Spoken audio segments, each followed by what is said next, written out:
build prices probably, you would think, in this cycle, they've gone up over 50%. One I did earlier, my first one I did with Littlefish, I think we got the build for around 15 to 16,000 a square. Dual 28 squares, and now for that same project, you're looking at 27, 28. So that's more than 50%. That's crazy. 100%. Doing dual Occs between 8 and 900. Now doing dual Occs between 1.5 and 1.6. We've got the new planning regulations that are coming in. But I guess one point we can make right now is the changes are actually significant. Offer some advice on how you can take advantage of that, particularly if you're just starting out and you're, I guess, more budget driven. Let's talk about dual occupancies first. That's right. Yeah, look, on sites that we might have previously passed on because it just wasn't big enough to sort of give us all those boxes that we want to tick. Those all of a sudden, or now, becoming a lot more attractive. And in these early stages, not everyone's onto it. So, hey team, welcome back to the Development Tank. Pumped for today. We're talking about how to build wealth and the real game behind property development. We've got the guru back to talk about strategies for 2025, what we're looking at and where we think the opportunities are. Jump down into the description below, a link to Peter Kelly's, my Instagram. There's a lot of things that we're doing, day-to-day items in there, property development stuff to do with new planning regulations, all that sort of stuff. So we're very nimble over there. So make sure you get along there, do a follow so you can keep up to date. And let's get into it. Gav, thanks for coming. Good to be back. Yeah, if I'm not flat out looking at acquiring sites, I just love to talk shop.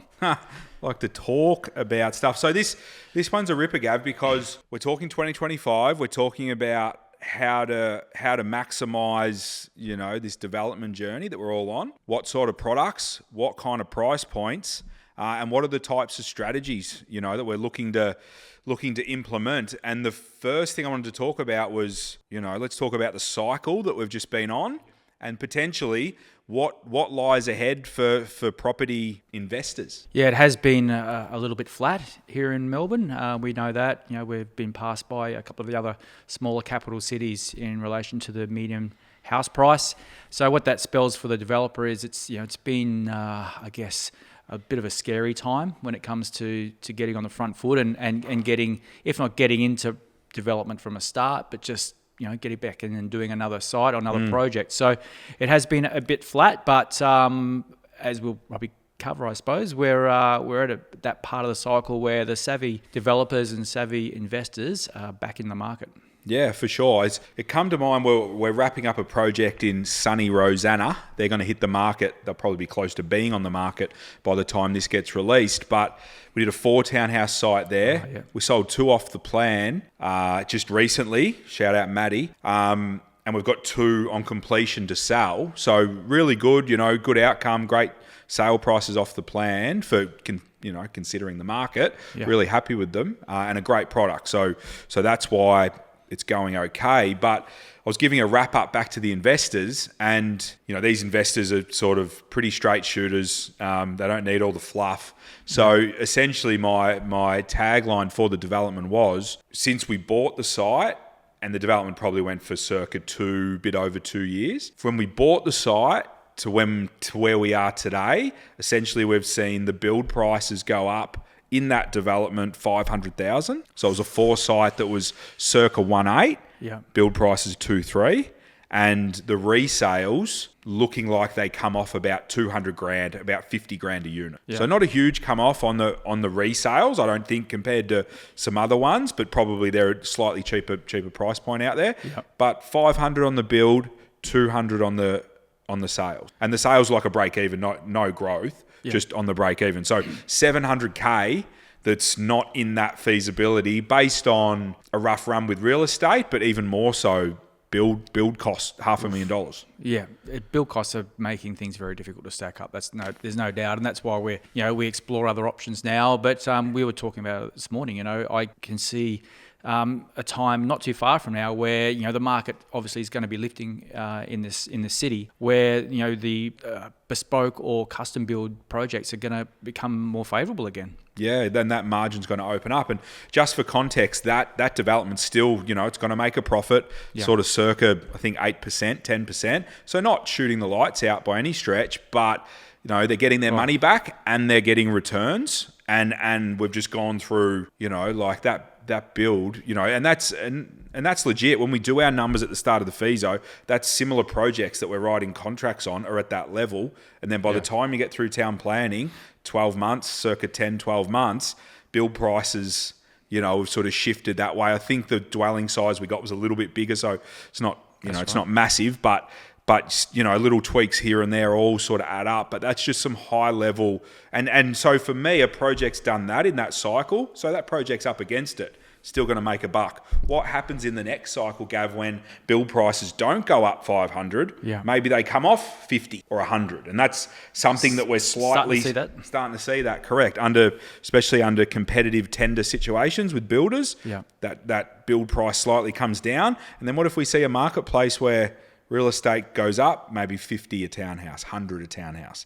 So then suddenly that cycle's going from there to there. Yeah, that's right. Haven't got a crystal ball, but I'm just saying the opposite of what just happened may happen on the way back through. Yeah, look, in that situation with that particular project, to come out on top is a great achievement, probably by the project team more than anything, because the product, 100%, and just value managing and working with the builder to make still a quality product. Look out for the integrity of the design and all those things, and make sure that we've got a product suitable for the market. But at the same time, just take 10 off there, 20 off there, and just make it as profitable as possible. Yeah, and that is a great point, Gav, because if you haven't done it before and your costs are up at, say, your 2-3, you could be forgiven for gutting 100K out of it and just decimating it at 100, 150K, taking out all your nice touch and feels and all your nice to haves and really bringing that price down. But potentially you cost yourself 100 or so each unit on the way back out. Save yourself 100, 150, cost yourself 400. Do the math. Yeah, that's right. It's build prices probably, you would think in this cycle they've gone up over 50%. Nearly 100%. Yeah, the project that my one I did earlier, that my first one I did with Littlefish, I think we got the build for around 15 to 16,000 square. Dual 28 squares, nice townhouses. Yeah. Our spec is probably a little bit better now than what it was back then for a custom build. Yeah. Not much though. Yeah. And now for that same project, you're looking at 27, 28. So that's more than 50%. That's crazy. Yeah, 100%. Doing dual Occs between 8 and 900. Now doing dual Occs between 1.5 and 1.6. So that's not a great ride. Irrelevant of what's happened in real estate, and real estate hasn't gone on the journey that the build inflation's gone on. Yeah. So at what point do we see the build inflation ease and real estate, through maybe interest rates coming down, maybe a lack of new product, new housing supply, the immigration tap turned on, the Melbourne market, Victorian market being flat and people coming back to the marketplace. Like, once all those things turn, is that going to give us the push we need, Gav? Well, that's the question right now, and the difficult thing is it's good in a respect because land is still really affordable and cheap, and there's absolutely deals to get out there at the moment. But when you're doing a feasibility, as you say, we're doing a feasibility right now. So if you're looking at townhouse prices right now, they're not shining real bright at all, I can tell you. We're experiencing that ourselves personally. So it's almost, how brave are you? I mean, if you're experienced, you've seen the cycles, and Melbourne, the Melbourne market, and you have confidence in all those drivers that Melbourne still has. It's just been in a slump. Are you confident enough to say that, well, look, if maybe the feasibility, if I'm selling that townhouse today for 1.9, but it's worth 2 mil every day of the week, it's just super flat at the moment. But then, as you say, like in 24 months time, where is it going to be? And you don't want to do your feasibility based on saying, it's going to get to 2.4 when it probably won't. But the thing is, just at the moment, even just that sort of, that level for a townhouse, it still makes you nervous. But the thing is, the land is also comparatively cheap. So you've just got to have that confidence to do the work and jump in. Yeah, that's right. And it's like having a little bit of faith and making sure, I guess yourself as an investor, you're primed and you've got some exit strategies. You've got some, maybe you can hold one, and sell one. And that's something we've seen in recent times, people holding two, hold one, sell one. Yep. You're aware of that strategy. So as long as you've got those things in place, it could, and the thing is that where the big margins, what I've seen over the years, where the big margins occur is where you go into a project, your numbers are reasonably good, but then the market moves on you throughout that. And, you'll be hooked on property development forever after that ride, I'm looking forward to it. Buy some tickets and get on board. No, but yeah, you say even if it's 10%. I mean, I'm not saying 10% in 6 months, but 10% in 2 years. That's big numbers. 100%, 2% on a $2 million product times 200, you got 400 that you didn't know about. That's your tax in it. Beautiful. Yeah. Mate, can we talk about, so obviously we work with a few different products. And we've got the new planning regulations that are coming in that are, and just a quick one. People that are loving the development tank. We've booked in Dan Bowden from Songbowden, our town planner, heaps of years of experience. He's been on both sides, worked for council, worked in private practice himself, a lot of time in VCAT. So, this guy's across everything. We've booked him in to come in a couple of weeks' time and shoot a dev tank with Gav, Claire, and myself on what it all looks like and how we're going to win and where the opportunity is. So that's a super exciting one because it's come out and as you know, Gav, you're reading through the setbacks and it's all a lot of fun, but there's the part of it, how's it going to be implemented into each individual council and how say some of the existing overlays going to be treated with these new applications. So a little bit still to play out. Yeah, that'll be really interesting. But I guess one point we can make right now is the changes are actually significant. Yeah, the changes are on. Yeah. They will affect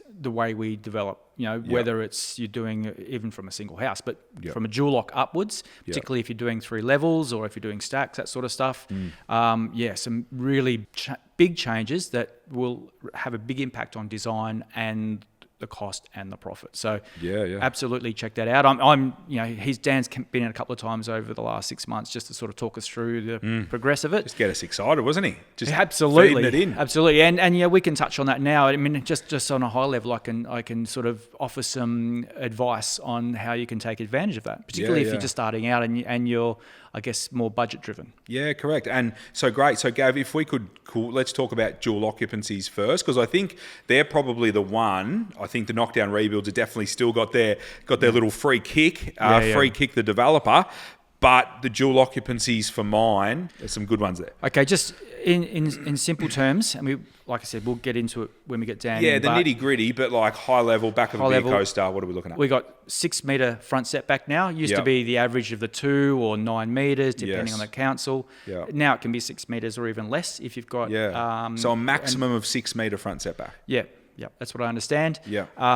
Then the neighbourhood residential zones, which particularly through Glen Ira and a lot of other areas is 50% coverage. Yeah. That's now 60%. Yes. So that's a huge change. And then even in Banyule, and we're just got to get clarification on this. Yeah. But because it feels a bit too good to be true. Yeah, that's always been 40%. So 40% site coverage. In GRZ2, correct, 40%, which the majority of Banyule's almost all. Yeah. So that now, we believe, is going to be 60%. Yeah. So just those two changes, and there's some site setback changes and overlooking changes, and they're helpful. Yeah. But the main thing, yes, is the site coverage and the front setback. So what that means is if you've got a smaller lot of land now, you can get more on it. Yep. There's more flexibility. So what that means is, as we know, the most expensive thing in a development apart from the build is the land. You've got to buy the land, and it is incrementally more expensive as it gets bigger and bigger. It's just the nature of the beast. So if we can do a 28 to 30 square dual lock townhouse development on a block that's 50 or 70 square meters smaller, then you're saving quite a bit of money in the purchase price. Not only that, if you've got a 6 meter front setback, then that's actually putting the land back into your backyard. So yes, the site's smaller and you won't have as much backyard, but not all buyers do want that. Of course, everyone would love it, but there are some buyers that don't want the extra work. But if you've got that 6 meter front setback, then you've got a little bit more room in the backyard, 3 or 4 meters by if it's a 15 meter wide block. That's a 7 odd, 7 and a half odd. That's a good size extra bit of land in the backyard. Yeah, 100%. And like, how many do we sort of look at, or did we look at that? You sort of go, we're probably 8 or 9 meter front setback, and suddenly. So to be 8 or 9, now 6, or a max of 6, you could be, if you've got a neighbour in at 5, you can be in at 5 now. So not that it depends, like, you don't want the smallest front yard ever, but because then you're starting to lose your mandatory parking spot out front of your single garage. If you've got a double garage, then you can bring it forward. But if you still need that car park, you're still going to sort of need a circa You want 6 metre. Yeah, which I think 6 probably the right number. Kudos to whoever made that decision.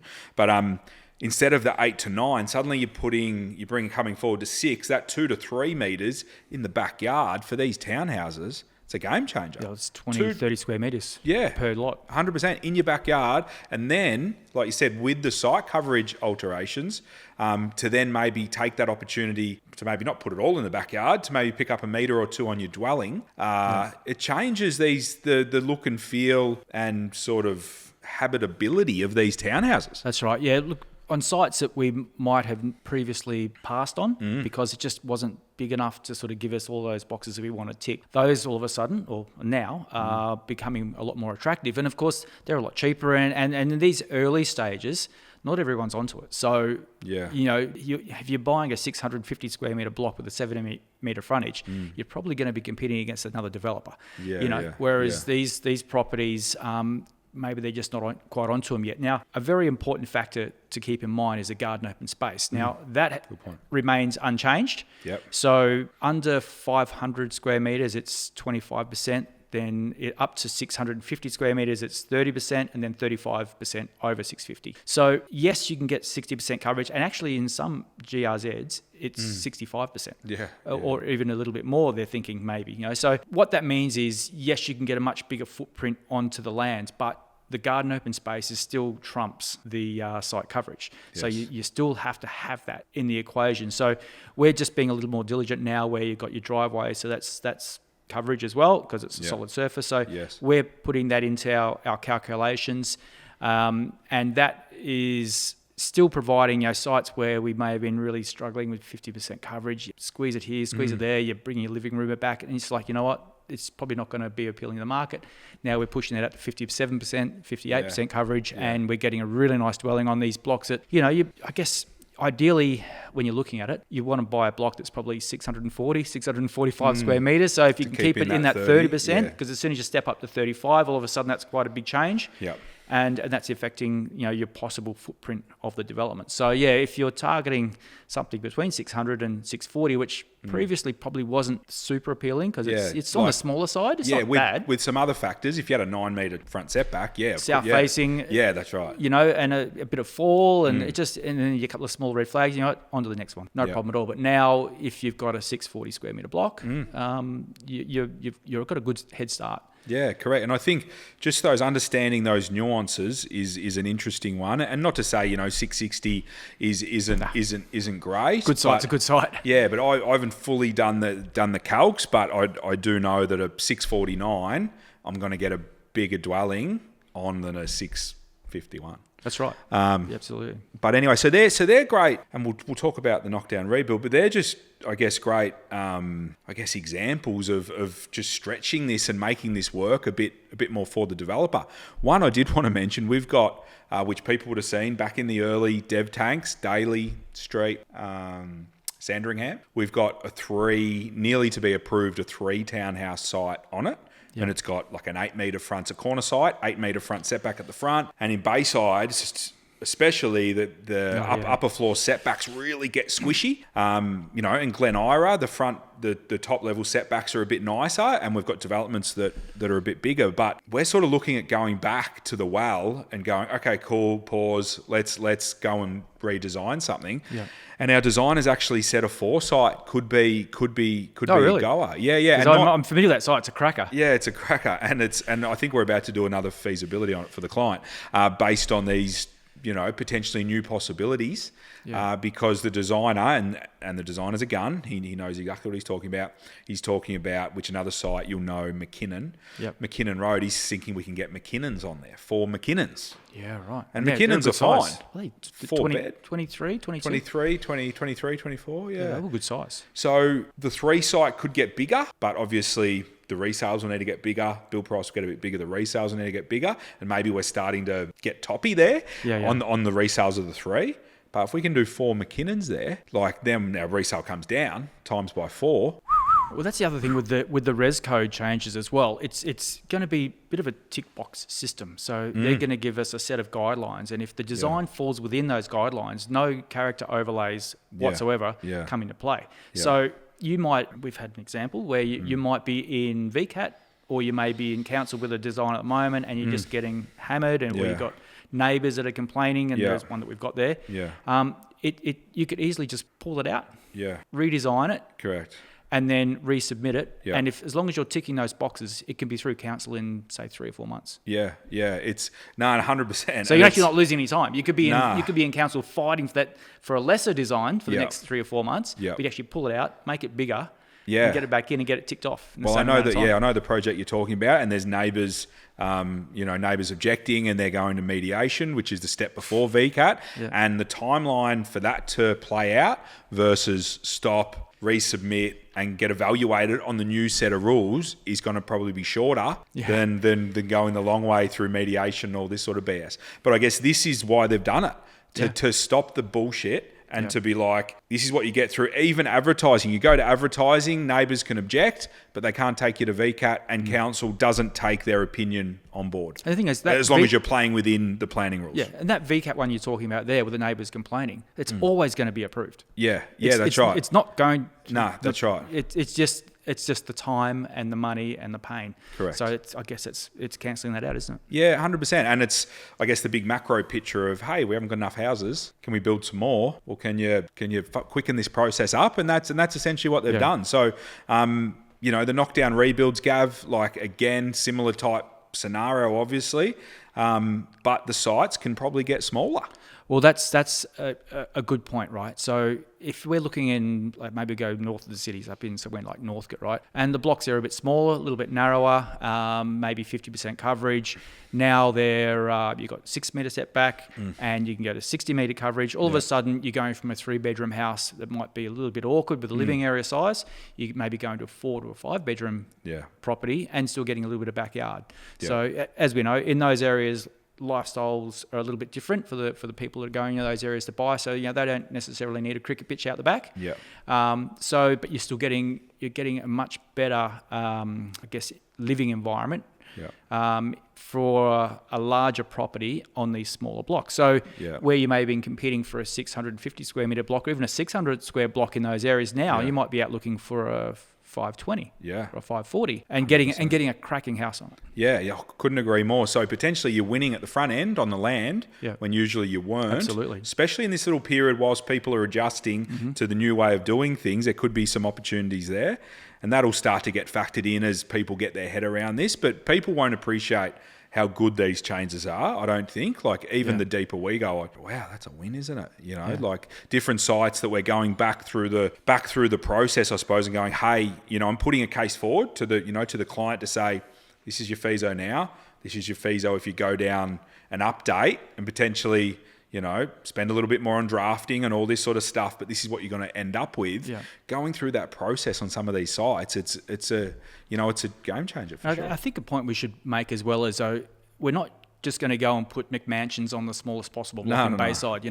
There's still a market. There's still buyers out there who are looking for certain things. Whereas to use Bayside as an example, as you said, we've got the level 1 side setbacks are probably a little bit more flexible now. So previously on a standard width 15.24 metre block, if you were to try and do anything upstairs with the design, it was very, very difficult. We have a 5-bedroom house that we do with 5 bathrooms, and we're just trying to change things around so we can take out one of the en-suites, have 1 or 2 less en-suites, and have a family bathroom and maybe a study, and just use the area differently. It was just really, really hard to make it work. Whereas now, if you've got that extra metre or so, you can actually make these spaces work more efficiently. So it's not about making the biggest possible house. It's just it's just providing the flexibility with the design to actually come up with a design that's more suitable, I think, to the space. Yeah, correct. And I think that's a good point. This isn't, you can see us getting excited here, but it's not as if the whole place is going to turn into this, concrete jungle and all this sort of stuff. To pick up a couple of meters, because the way we look at it is so niche and nuanced. The things we appreciate, other people probably aren't even going to realise, but they'll realise it once they're there and they go, oh, good size backyard, or, oh, gee, your living's a good size, or upstairs, oh, this is spacious. These little wins here and there, they equal resale value. They equal a reason why someone's going to buy something. And not only that, if talking about dual Occs or town planning, it's going to be potentially go through the council in 3 to 4 months. You've got you've got a better property. You've got a more practical living environment as well. So it ticks a lot of boxes. Yeah, 100%. So, Gav, let's go to, I guess, people are running this process. What are the mistakes that we, I guess, encounter and navigate on a daily basis? People are looking at, do I buy that? How do I design that? How do I build that? Your pillars. Yeah. What are the mistakes that you look for? Obviously your business is more so finding the sites, but you still need to appreciate build costs, size, resales. So when you're filling out your full Feaso, where are the mistakes? What should people be looking at? I think for private or smaller developers, and I've been there, I've project managed my own projects, and this probably hasn't changed much, but it's important, I think, to bring up is that it's time. You think that you can do your full-time job and have your 2 young kids and support them and do everything and then deliver a project and not lose time and lose money. You're brave. You're brave in thinking that, because it's so easy to lose a week, to lose 3 weeks, and all of a sudden that trade can't come back and we need to discuss this. Well, they can't do that until this is confirmed. So then, hang on, I need to go and talk to the council. Well, I can't do it this week because I'm working, so I need to go and do it Monday. I get that organised, and all of a sudden the contractor says, well, I'm on another job, so you have to wait another 3 weeks. So yeah.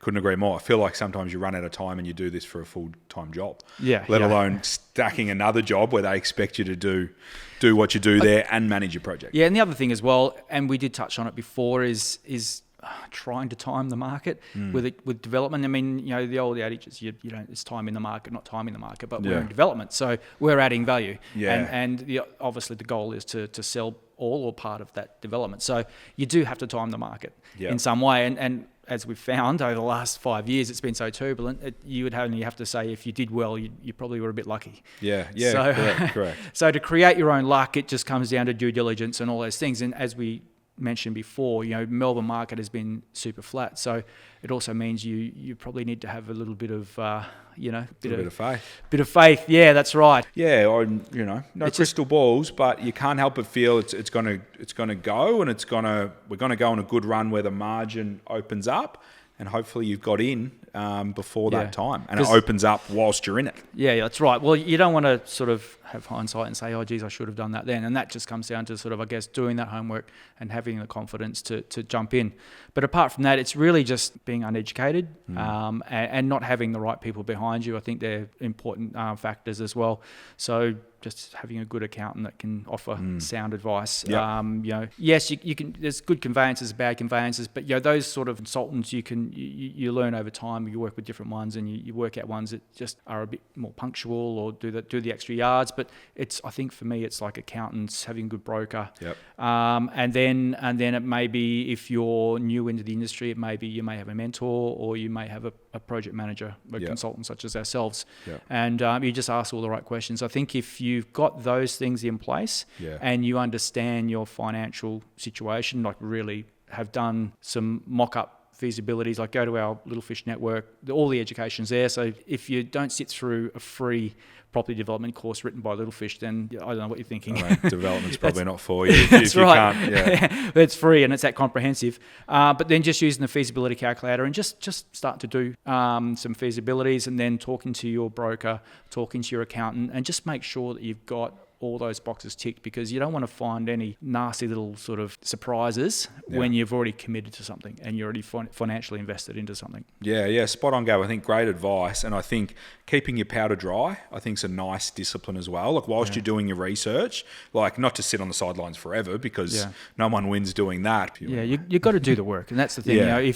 If you think that watching Married at First Sight instead of actually doing some education in property development, then that's the thing. It's like teach my kids sport. You practice perfect. When you commit the time to go and do some practice or some training, you do it the best you possibly can. And if you're want to do some education, or if you decide, look, I want to learn how to do this, I want to get my knowledge base up as much as possible. And as we know, there's so much noise on the internet for that sort of thing. And but if you put in the effort and you're honest with yourself and you do that work, you'll end up being more educated than you think. And I've experienced that myself over the journey.